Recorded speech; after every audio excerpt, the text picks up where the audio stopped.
So what are the most common citations in this section? The number one citation, not the most common, number one citation is your hot water temperature. Remember, it's got to be between 105 and 120.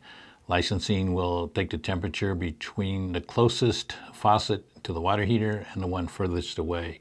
And both of those have to be in that range between 105 and 120. Be sure that you know how to calibrate your thermometers. If you don't, we can teach that, but we can send you information on it. But calibrate your thermometers, and then it's licensing's coming in, check and make sure their thermometer is calibrated also, because we see a lot of citations because people they don't know how to calibrate the thermometers, and the water could be right, but they check the temperature and it comes up wrong.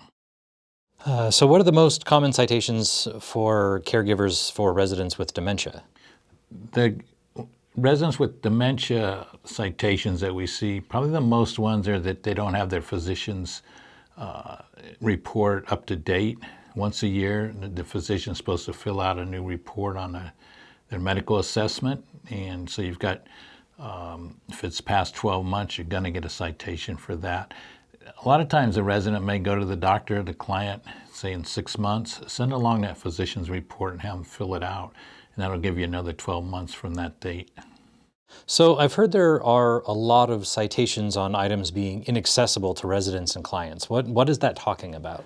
They're talking about things that are poisonous.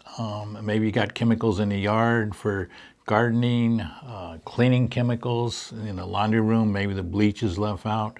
Anything that's considered toxic cannot be available for the residents, especially residents with dementia. They shouldn't be available for any of your residents or clients, but if they have dementia, it's even more so. So you want to be sure things are locked up that could be toxic, don't have any medications left out, things like that. Would poisonous plants be included? Plants are huge, so be sure you don't have any poisonous plants on the property.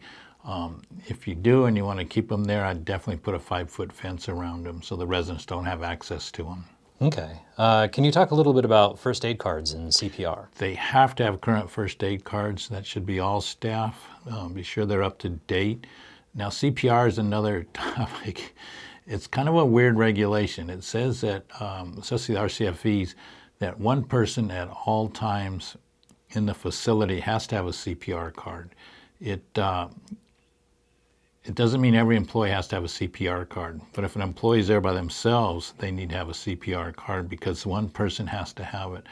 So most small facilities, they just get it for everybody, but definitely every employee should have a current first aid card.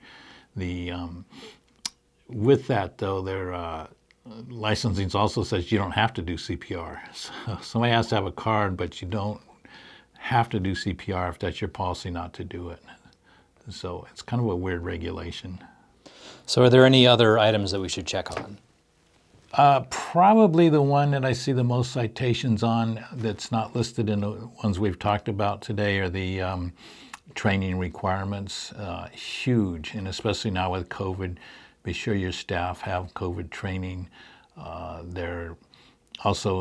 There's new requirements on medication training and on dementia training.